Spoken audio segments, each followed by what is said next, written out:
বাচ্চারা যে জায়গায় গিয়ে আদর বেশি পায় সেই জায়গার কথাই কিন্তু বলে। আরোহীকে লালন পালন করার সম্পূর্ণ দায়িত্ব পালন করছে আমার মা, আর এখন পালন করতেছে আমার বোন। একটা সংসারে বড় মেয়ে হইলে এই সুবিধাটা বেশি পাওয়া যায়। আমার এই ব্লগ ভিডিওটা ছিল যখন হালকা হালকা শীত পড়তেছিল তখনকার এই ভিডিওটা। বাবার বাড়িতে গিয়ে দেখি আমার ভাইয়ের বউ আর আমার আম্মা শাশুড়ি বউ মিলে জেলে রসমালাই বানাচ্ছে। এর আগে অল্প করে রসমালাই বানাইছে, কারোরই খেয়ে তৃপ্তি মিটে নেই, এমনকি আপনাদের খালাম্মার খাইয়েও তৃপ্তি মিটে নেই। এই জন্য আমার আম্মা বড় একটা পাতিলায় বসাইছে রসমালাই বানাইতে। আর এদিক দিয়ে তো আছে আপনাদের কামিলি খালাম্মা, সব জিনিসে তার হাত লাগাইতে হবে, হাত লাগাইলে নাকি সেই জিনিস মিষ্টি হয়ে যায়, আর সেই জিনিসের টেস্টও নাকি দ্বিগুণ হয়ে যায়। রসমালাইয়ের মধ্যে যে রসটা হবে সেই রসের জন্য ভালো করে আম্মা দুধটা জাল করে নিচ্ছিল, দুধটা চুলায় বসাই দিয়ে সেদিক দিয়ে আম্মা ছানাটা দিয়ে ভালো করে মিষ্টি গুলা বানিয়ে নিচ্ছিল। আর এখানে সম্পূর্ণ আম্মা গুঁড়া দুধ ইউজ করছে। আমার আম্মার সাথে আমার কুটি পুরিও বৈশা পড়ছে বানানোর জন্য, যেহেতু ছোট ছোট মিষ্টি অনেকগুলো হবে, একা দুজনে পারবে না, এই জন্য আমার ভাইও বৈশা পড়লো হেল্প করতে। আপনাদের খালাম্মা তো মিষ্টি বানাইতে বানাইতে ক্লান্ত হয়ে গিয়েছে। এরপর তার মামু তাকে কি দিয়েছে এই যে দেখেন, এটা কি হইতে পারে বলেন তো?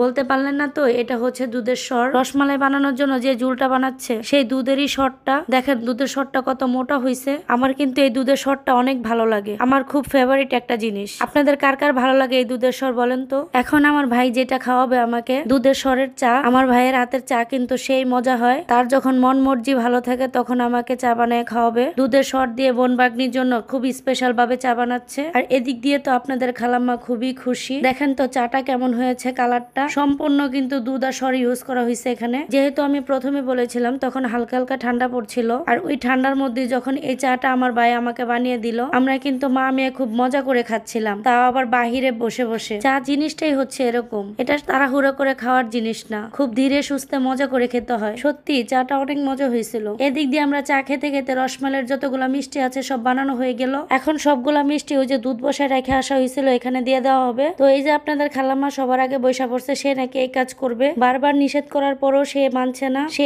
এই কাজই করবে। তারপরে যখন তাকে দায়িত্ব দেওয়া হলো, যেভাবে দিচ্ছিল মনে হচ্ছিল সারা রাত পার হয়ে যাবে। তারপর আর কি আমার হাত লাগাইলাম। আপনাদের খালামার চলতে দেখে আর আমার সহ্য হলো না। তারপর আপনাদের খালামার কাছ থেকে প্লেটটা নিয়ে সবগুলো একবারে ঢেলে দিলাম। সবগুলো ঢেলে দেওয়ার পর একটু হালকা নাড়াচাড়া দিয়ে আবার ডেকে দিলাম। কিছুক্ষণ পর ঢাকনাটা খুলে দেখি সবগুলো মিষ্টি ফুলে গিয়েছে, আর মিষ্টির কালার গুলো এত সুন্দর লাগছিল। আমি জানি না মোবাইলে কতটুকু বোঝা যাচ্ছিল, কিন্তু বাস্তবে কালারটা অনেক সুন্দর ছিল। তো আপনাদের খালাম্মা একটু চেক করে দেখছিল রসমালাইটা হয়েছে কিনা। পরে যখন দেখতে পেলো যে রসমালাইটা প্রায় হয়ে গিয়েছে, তারপর ঘরে এনে রেখে দিল। কিন্তু আপনাদের খালাম্মার তো আর সহ্য হচ্ছিল না। আপনাদের খালাম্মা বাটি আর চামচ এনে তার নিজের জন্য বেড়ে নিচ্ছে। সবাই বলতেছিল একটু ঠান্ডা হোক তারপরে খাও, কিন্তু সে তো নাসর বান্দা, তার নাকি সময় নেই, সে এখনই খাবে, গরম গরম খেয়ে দেখবে কেমন টেস্ট। বলতেছে সারা জীবন তো ঠান্ডাটা খেয়ে দেখলাম, এখন গরমটা খেয়ে দেখি কেমন মজা। গরম গরম খেতে গিয়ে জিব্বাটাই পুড়ে ফেলছে, পরে আমাকে দিয়ে দিয়েছে, বলে এখন নাও তুমি খাও। রসমালাইটা দেখতে কিন্তু একদম দোকানের মতো হয়েছে। তো আমার আজকের ব্লগ ভিডিওটা আপনাদের কাছে কেমন লাগলো অবশ্যই কমেন্টের মাধ্যমে জানাবেন। আর আপনারা চাইলে এই রসমালাই বাসায় বানাইতে পারেন অল্প টাকা খরচ করি।